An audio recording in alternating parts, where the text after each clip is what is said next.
cœur reconnaissant. L'année se finit ce soir, mais Dieu a fait de bonnes choses pour nous en cette année.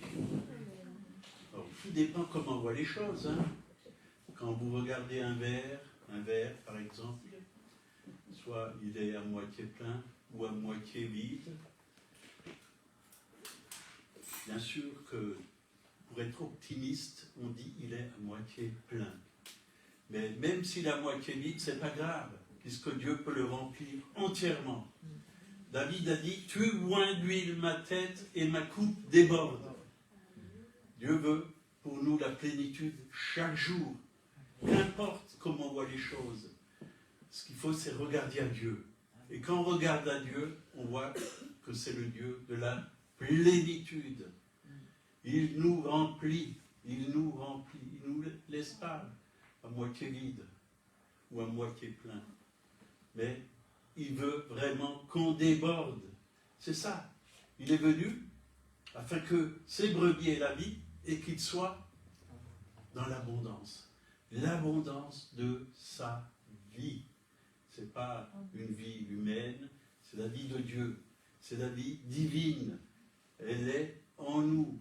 Elle est déversée par le Saint-Esprit qui est en nous, dans notre esprit. Il veut vraiment qu'on ait la joie, qu'on ait la paix, qu'on soit dans la plénitude, dans la lumière, qu'on soit dans sa parole, qu'on puisse s'appuyer sur lui, sur ce qu'il nous a dit dans sa parole. Et il nous a fait plein de promesses. Alors j'aimerais prendre avec vous le psaume 103 et les 5 premiers versets, puis après on va s'arrêter là. Il y a plein de bonnes choses dans ces 5 premiers versets.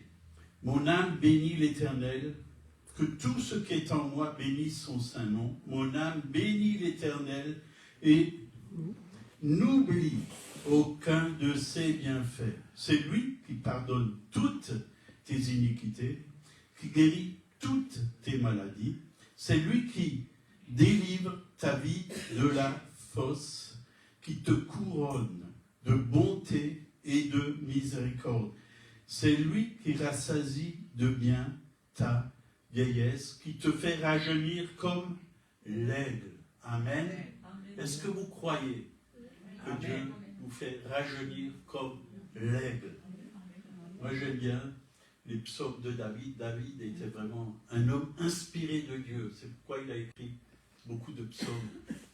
Dieu lui a donné ces psaumes par le Saint-Esprit.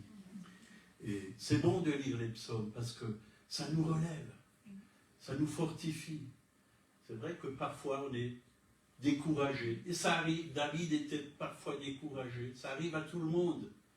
On a tous parfois nos pensées dans les choses qui ne sont pas allées. Et cette année, on a peut-être eu de bonnes choses, mais c'est bon de louer Dieu pour toutes ces bonnes choses qu'il nous a données en 2025. Et je crois qu'en 2026, il y a de bonnes choses qui nous attendent. Mais il y aura aussi peut-être des combats, des difficultés qui nous attendent. Et il y en a eu en 2025. On a eu des trahisons, on a eu des gens qui se sont moqués de nous, on a vu toutes sortes de choses. Mais qu'importe. Si Dieu est pour nous, qui sera contre nous? C'est ça qui est important. Donc là, il dit David, mon âme bénit l'Éternel, que tout ce qui est en moi bénisse son saint nom. Et c'est vrai que, voilà, il parlait à son âme. Est-ce que nous parlons à notre âme? Parce que parfois, on n'a pas envie de louer l'Éternel. Ou alors, on dit, oh, j'ai pas le temps aujourd'hui, j'ai tellement de choses à faire. Mais, prenons le temps et disons à notre âme, bénis l'Éternel. Bénis-le pour cette journée. Bénis-le pour cette fin d'année. Bénis-le pour l'année 2026 qui est prête pour nous. Et qui nous fasse rentrer dans son chemin qu'il a préparé pour nous. Et il a de bonnes choses pour chacun et chacune. Les bontés de l'Éternel se renouvellent chaque jour, chaque matin. Que sa bonté est grande. Que sa bonté est grande. Donc, il faut se faire parfois violence. C'est vrai, il faut se faire parfois violence. Parce que la chair, elle ne va pas louer Dieu, bien sûr. Mais l'esprit aime louer Dieu. Nous sommes remplis du Saint-Esprit. Et quand on commence, après ça coule. Ça coule et ça coule. Il faut simplement faire un pas. C'est comme quand vous rentrez par exemple, dans l'eau, dans la mer. Parfois, ce n'est pas toujours très chaud, hein, la mer. Mais une fois qu'on est complètement dedans, ben ça va, on est bien. Et c'est pareil avec la reconnaissance, avec la louange, avec l'adoration. Une fois qu'on est dans le bain, ben, ça va tout seul. L'eau coule, la présence de Dieu coule. Elle se manifeste, elle envahit. Hein. D'ailleurs, Jésus l'a dit, si quelqu'un a soif, qu'il vienne à moi et qu'il boive. Et des fleuves d'eau couleront de son sein. Saint-Esprit, il ne veut pas simplement s'arrêter en nous. Hein. Il vient dans notre esprit, oui, mais aussi dans notre âme et dans notre corps. Et au travers de nos corps, il veut couler sur le monde. Il veut toucher le monde. Il veut toucher le monde peut-être par nos mains, mais aussi par nos paroles, surtout par nos paroles, mais parfois par notre présence. Simplement, les gens sentent qu'il y a quelque chose en nous qui vient d'un autre monde, qui est bon, une joie, une paix qu'ils ne connaissent pas. Et ils ont besoin vraiment de connaître cela. Nous sommes la lumière du monde. Nous sommes le sel de la terre. Donc la lumière, c'est fait pour briller. Le sel, c'est pour donner du goût. Les gens n'ont plus de goût aujourd'hui. Ils n'ont plus de goût à la vie. Beaucoup sont tristes, malheureux. Ils ont des peurs. Ils ne savent pas où ils vont aller parce que, vraiment, quand vous regardez les informations, il n'y a rien de bon. Il y a beaucoup de mauvaises choses. Mais regardez les bonnes informations. Elles sont là dans la parole de Dieu. Dieu a toujours de bonnes choses pour son peuple. Il a des projets de paix et de bonheur. Et pas de malheur. Il a de bonnes choses pour chacun et pour chacune. Rentrons dans ces bonnes choses. Suivons le bon berger. S'il est le bon berger, c'est qu'il a de bonnes choses. Donc, mon âme bénit l'Éternel et n'oublie aucun de ses bienfaits. Donc, n'oublions pas ce que Dieu a fait. Soyons reconnaissants. Disons-lui merci. Merci Seigneur. Cette année, tu étais là avec moi. Tu étais présent. Tu m'as protégé. Tu m'as gardé. Tu m'as béni. Tu as pourvu à mes besoins.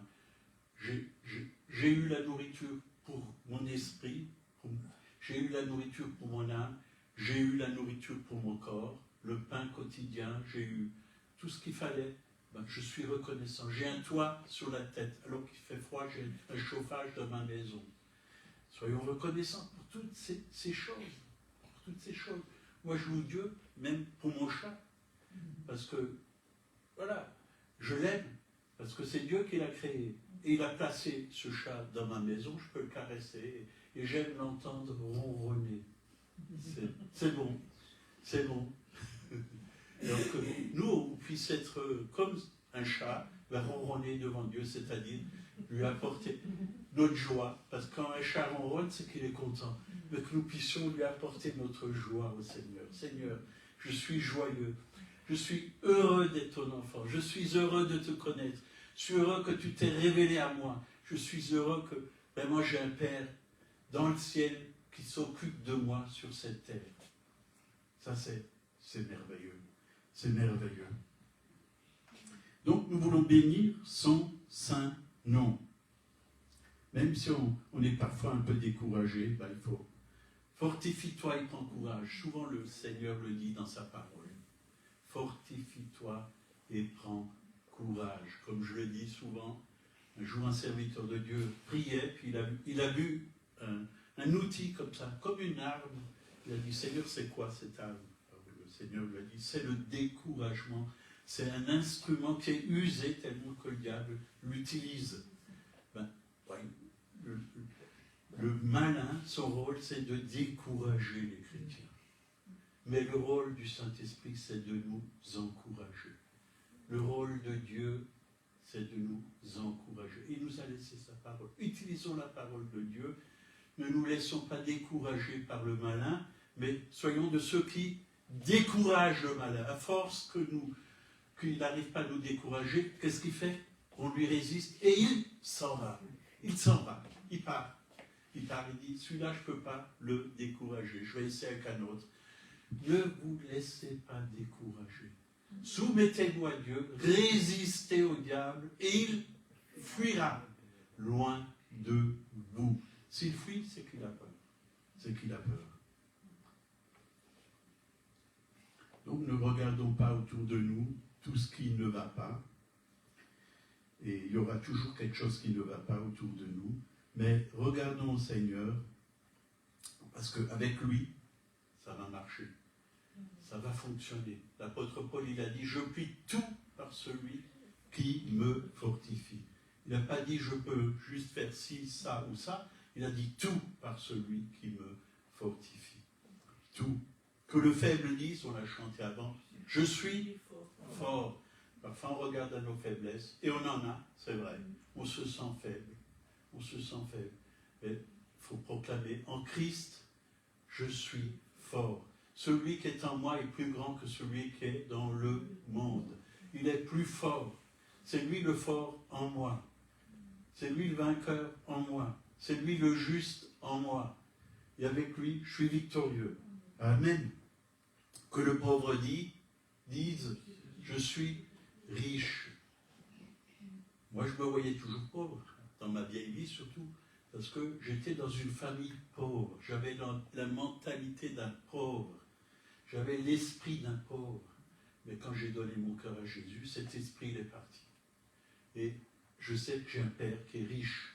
Un Père qui pourvoit mes besoins dans tous les domaines, que ce soit spirituellement, que ce soit physiquement, pour la santé, que ce soit pour la nourriture, le vêtement, et pour tout ce dont j'ai besoin, il pourvoit à tous mes besoins. J'ai un Père qui veut le meilleur pour ses enfants. Si vous n'avez pas ce Père-là, prenez le mien et vous allez voir. Vous serez heureux.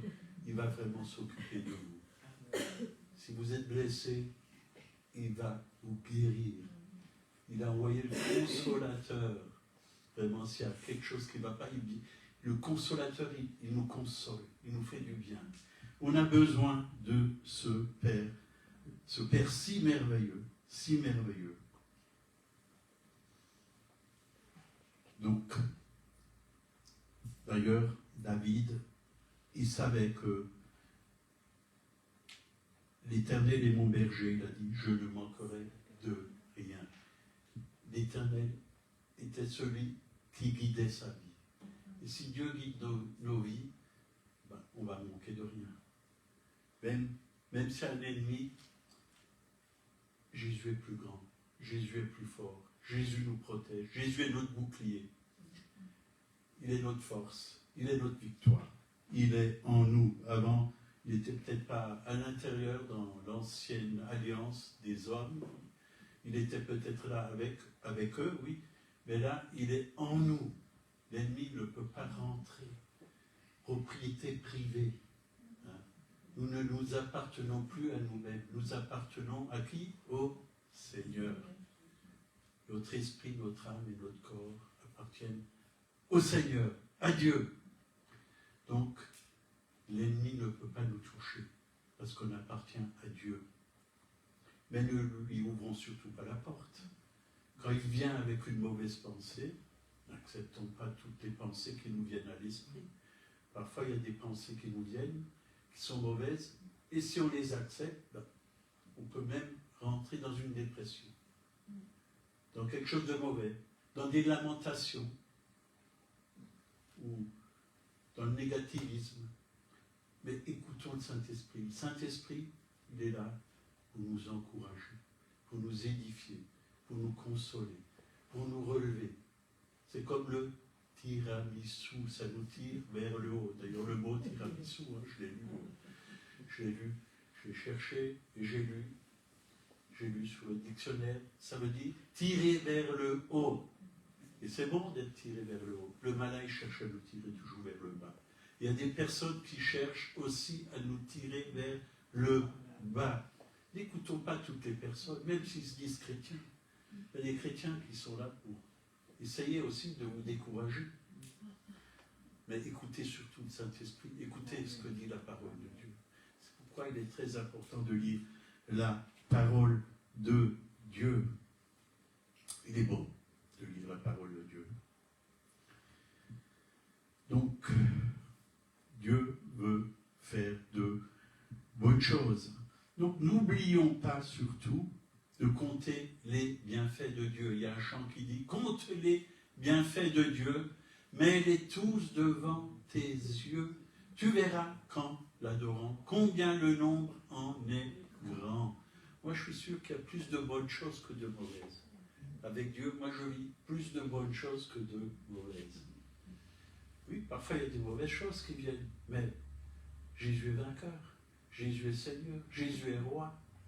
Mais toutes ces bonnes choses qui viennent de Dieu, si on les garde dans notre cœur et qu'on se les repasse, même Marie dans la parole de Dieu, elle repassait dans son cœur toutes les promesses de Dieu, la parole de Dieu. Il y a un ange qui est venu lui parler, qu'elle enfantera un fils et qu'il aura le nom de Jésus.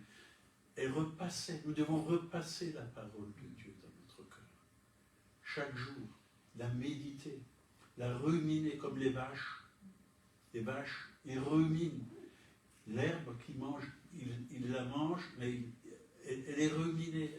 Ils la mâchent plusieurs fois. Ils prennent toute la substance. Nous devons prendre toute la substance de la parole de Dieu. Dans la parole de Dieu, il y a toutes les vitamines. A, B, C, D. Et pour l'hiver, c'est quoi? D, hein, je crois. Quand il n'y a pas assez de soleil. Vitamine D. Tout est dans la parole de Dieu. Il est vraiment le soleil de la justice. Jésus est notre soleil. Il est le soleil de la justice. Et la guérison sera sous ses ailes. Sous ses ailes. Donc, Éternel est mon berger, je ne manquerai de rien. Donc, ne soyons pas de ceux qui murmurent, mais de ceux qui louent, qui adorent, qui bénissent l'Éternel, Et voilà, dans Deutéronome 8, verset 10, « Lorsque tu mangeras et te rassasieras, tu béniras l'Éternel, ton Dieu, pour ce bon pays qu'il t'a donné. Garde de toi d'oublier l'Éternel. Garde-toi d'oublier l'Éternel. L'Éternel ton Dieu, au point de ne pas observer ses commandements, ses ordonnances et ses lois, que je te prescris aujourd'hui, lorsque tu mangeras et te rassasieras, lorsque tu bâtiras et habiteras de belles maisons, après le psaume et le verset 17, garde mon acquis, oui, acquis, ses richesses. Souviens-toi de l'Éternel ton Dieu, car c'est lui qui te donnera la force pour les acquérir, afin de confirmer comme il faut, comme il le fait aujourd'hui, son alliance qu'il a jurée à tes pères. Donc, ne pas oublier, ça c'est très important. Tout nous vient de lui. Alors, soyons reconnaissants. Soyons reconnaissants. Il y en a qui n'ont rien. Et il y a des chrétiens même qui sont emprisonnés. Ben aussi, nous, en tant que fils et filles de Dieu, enfants de Dieu, nous devons penser à eux. Nous devons les soutenir, que ce soit par nos prières ou par nos dons aussi. Il y a des organisations chrétiennes qui s'occupent des chrétiens persécutés. C'est bon de soutenir les chrétiens qui sont persécutés dans le monde. Et il y en a beaucoup, beaucoup, beaucoup.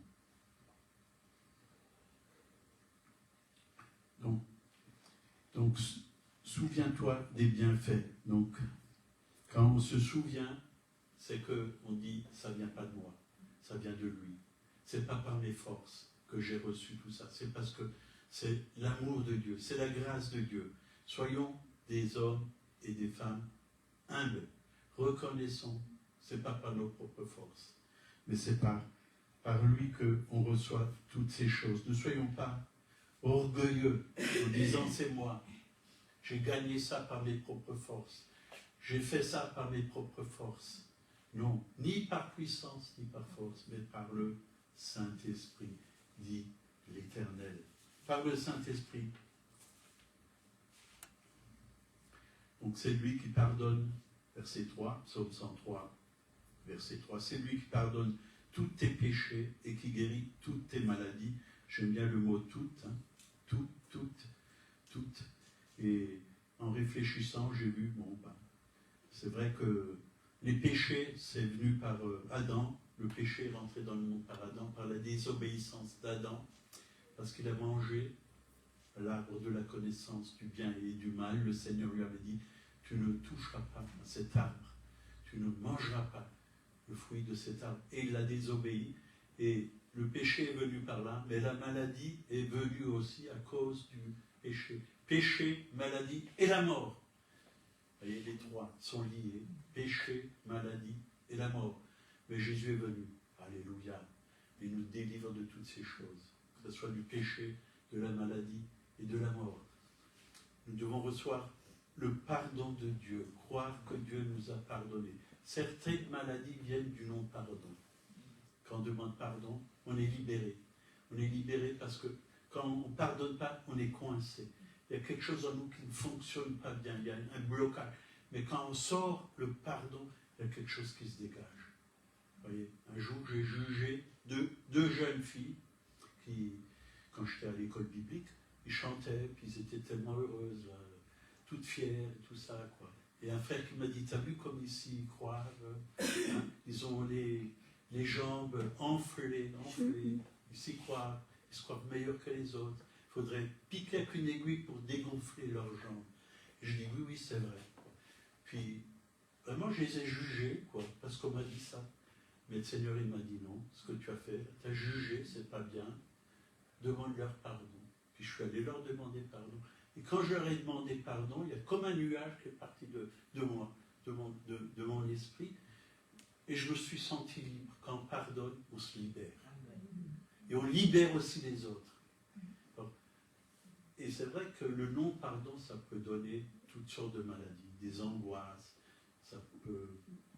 On repense et on repense, on se tourne la nuit d'un côté, d'un autre, parce que, voilà, on juge et on fait des choses qui ne sont pas la gloire de Dieu. Mais le pardon est une puissance qui libère. Donc, dernièrement, j'ai regardé une vidéo, une cassette, une femme qui avait un cancer, quoi. Et c'était une chrétienne. Et elle a vraiment lu dans la parole de Dieu que c'est dans ses meurtrissures qu'elle a été guérie. Et que ça fait 2000 ans qu'elle est guérie. Puis elle a proclamé cela et le cancer est parti. Totalement parti. Elle était totalement guérie. Et je crois que Dieu guérit encore aujourd'hui. Ce qu'il dit dans sa parole est vrai. Est vrai. Dieu guérit. Dieu guérit de toutes sortes de maladies. Rien n'est impossible à Dieu. Et le Seigneur n'a pas changé. Il est le même, hier, aujourd'hui et éternellement. Il n'a pas changé. Pourquoi il ne le ferait pas aujourd'hui? Pourquoi il ne guérirait pas aujourd'hui? Que ce soit un cancer ou une autre maladie. Dieu guérit. Ce qu'il dit dans sa parole, c'est ça la vérité. C'est pas ce que le médecin nous dit. Je ne dis pas qu'il n'a pas raison, hein. Attention. Mais spirituellement, ce que Dieu dit, c'est vrai. Ce qu'il dit dans sa parole, ce que sa bouche dit, sa main l'accomplit. Mais nous devons tout simplement y croire, tout simplement comme un enfant. Moi, combien de fois, parfois je me levais, puis j'avais une douleur ici, une douleur là, puis je disais, au nom de Jésus, je suis guéri. Maintenant, hop, il a déjà porté. C'est fini. C'est fini.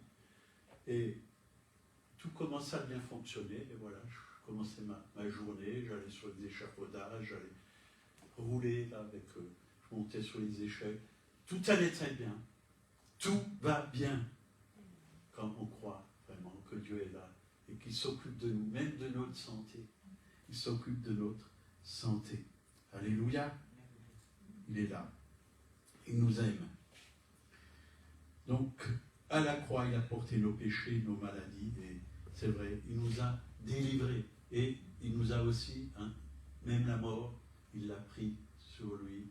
Il nous a donné la vie éternelle. Elle est là, cette vie éternelle. Elle est en nous. nous avons déjà la vie éternelle. La vie éternelle, c'est quoi? C'est pas seulement qu'on va vivre éternellement, c'est plus que ça. C'est Zoé, c'est cette vie que Dieu nous donne chaque jour. Elle est en nous. Cette vie divine que l'ennemi ne peut pas toucher. C'est plus fort que la mort. C'est en nous. On a déjà la vie éternelle. C'est la nature de Dieu en nous. C'est la nature de Dieu en nous. Versets 4 et 5, donc toujours du psaume 103. C'est lui qui te couronne de bonté et de miséricorde.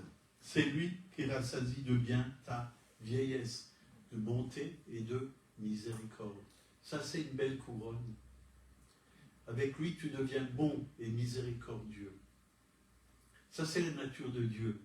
La bonté, fruit de l'esprit. La miséricorde. Dieu est miséricordieux.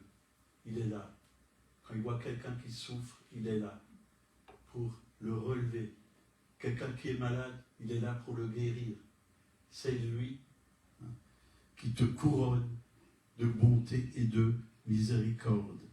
C'est lui qui rassasie de bien ta vieillesse. Ça, c'est pas pour vous, vous êtes tous jeunes ici.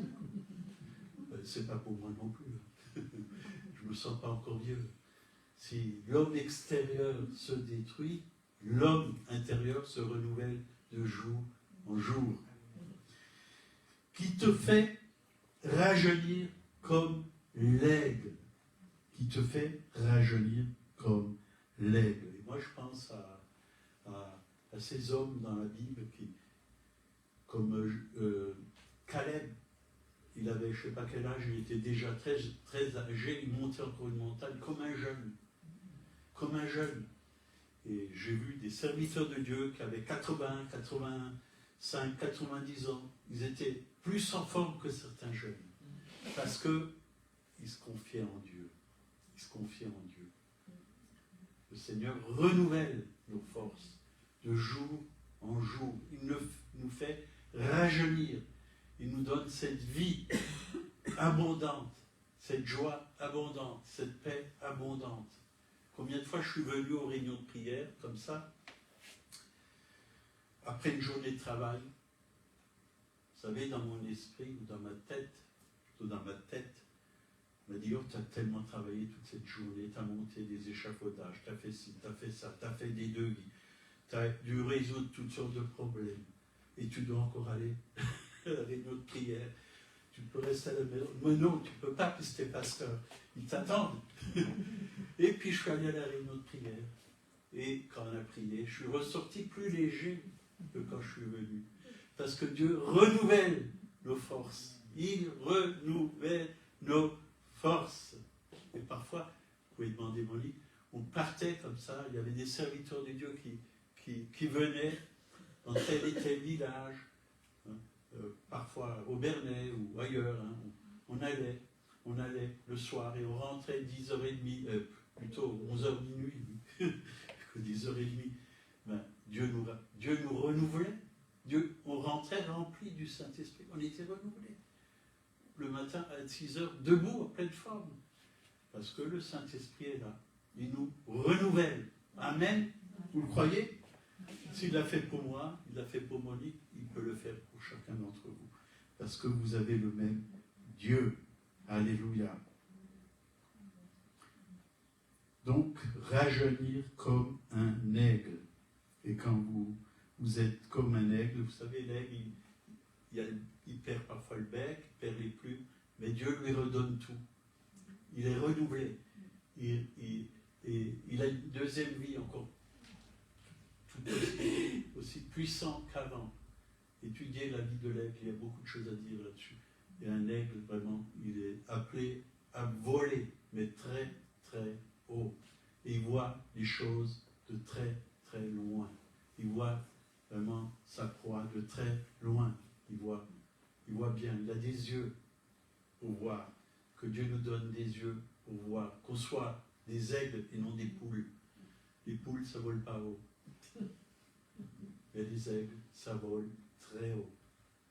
Allons dans la présence de Dieu. Volez jusque dans la présence de Dieu. Nous avons un ciel ouvert. On n'est pas limité parce qu'on a le Saint-Esprit. On peut monter dans la présence de Dieu, on peut venir devant le trône de Dieu, on peut le louer, on peut l'adorer. On a un ciel ouvert. C'est beau, ne vous arrêtez pas. Ne laissez pas votre esprit comme ça vous arrêter. Ah, aujourd'hui, je ne peux pas prier. Aujourd'hui, ça ne va pas. Non, ça va. Le ciel est ouvert. Moi, tous les matins, je me dis, le ciel est ouvert au-dessus de ma tête. J'ai un Dieu qui se manifeste. Les anges descendent et montent. Et quand je proclame la parole de Dieu, les anges sont à l'œuvre. Ils obéissent à la voix de la parole de Dieu. Le ministère des anges, c'est aussi très important. On va s'arrêter là. Merci Seigneur pour ta parole. Merci pour tout ce que tu as fait pour chacun et chacune durant cette année 2025. Et nous attendons à de grandes choses en 2026, Seigneur. Nous croyons que c'est un temps de moisson, un temps de réveil pour aussi la francophonie, Seigneur. Nous croyons que tu vas lever des hommes, des femmes dans la foi, dans la victoire, dans la gloire. Merci Seigneur, tu vas faire de grandes choses. Nous croyons qu'il va y avoir des conversions, qu'il va y avoir des transformations de vie, des baptêmes d'eau, des baptêmes du Saint-Esprit, des guérisons, des miracles. Nous croyons toutes ces choses parce que ta parole nous le remet. Merci Seigneur. Utilise-nous chacun et chacune. Merci parce que c'est toi Saint-Esprit qui nous forme aussi, oui, et qui nous transforme au nom de Jésus. Amen. Amen.